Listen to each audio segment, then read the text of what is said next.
Let's go down to Kokomo. Day 89, Tuesday the 12th of January, Cozumel, Mexico. Cozumel today. I'm going for a swim and to get some provisions from the big supermarket just near the port. I can't wait to go outside. Embarkation day sandwiched between 2 sea days is a lot of work and concentrating, and not so much time for other fun things. Having said that, I enjoyed my sea day yesterday.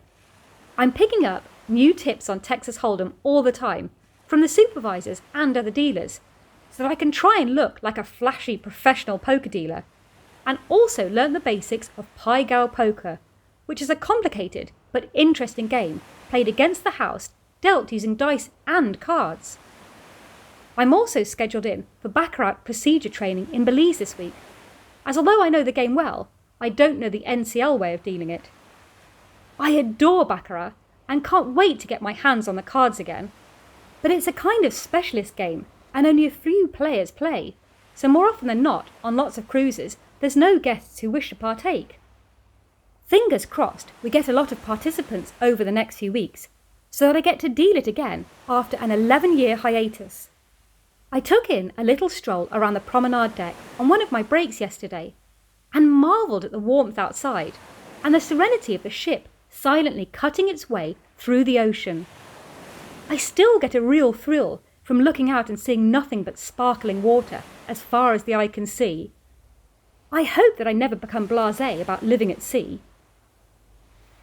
The casino was still a little cold, but I was well prepared and dressed up for winter underneath my skimpy uniform. Thankfully, I got to deal more often than not, which helped keep me warm and stave off the pneumonia for another day. Sometimes my head is so full of new information that I can feel old bits leaking out. It reminds me of when I attempted to learn to drive.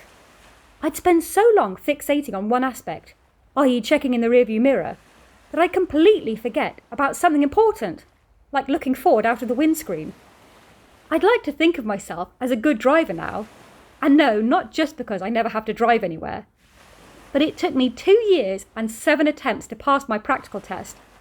I only had 4 days left before my first time pass theory test ran out, and I would have had to retake it. At the moment, if I remember to arrange my chairs after the guests leave, I forgot to tell them to take their cell phones off the table whilst playing.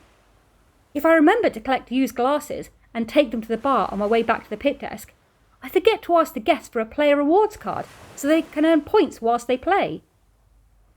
There's so many different bets and odds to remember too. For example, a flush pays 3-1 on 3-card poker and is a lower hand than a straight, which pays 5-1 plus a 1-1 anti-bonus. On the bonus bet on the same game, a flush pays 15-1 and is bigger than a straight, which pays 10-1. On Let It Ride, a straight pays 5-1 and a flush 8-1, with the $1 bonus bet paying $25 and $50 respectively.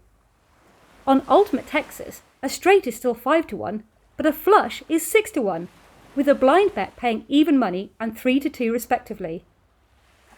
On actual Texas Hold'em, I just have to work out the winner and pay the pot after calculating and taking the house rake. Pai Gow and Baccarat both pay 19-20, which means the casino effectively takes a 5% commission, so you need to work out the tax rate.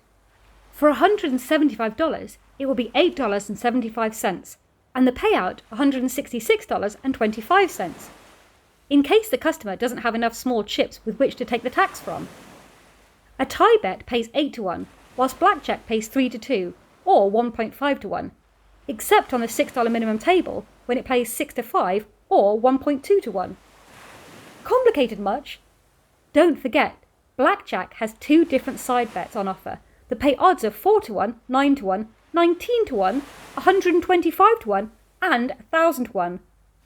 Or the chance to spin a wheel, which offers various amounts between 10 and 500 times your $1 to $10 bet.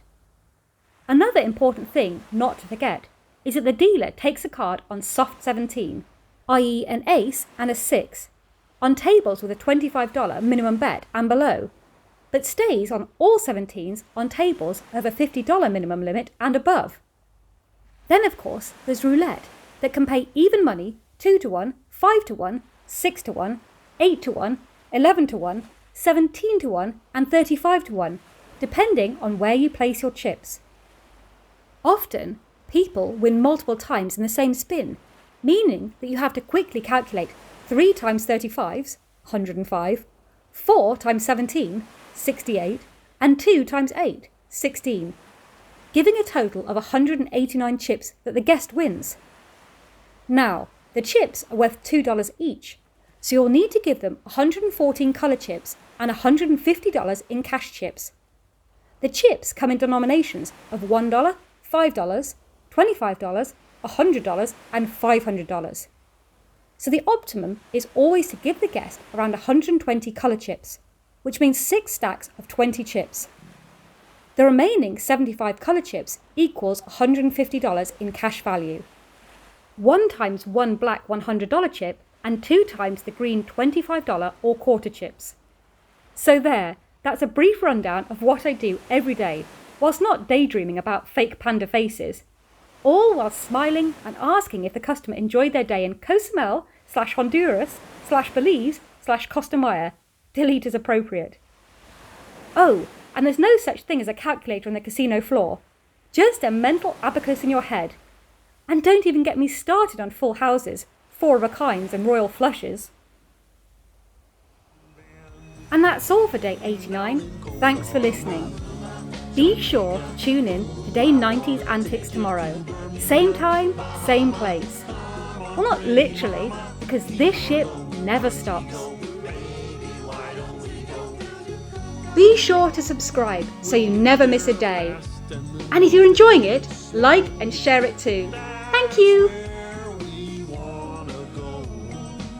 Way down in Kokomo.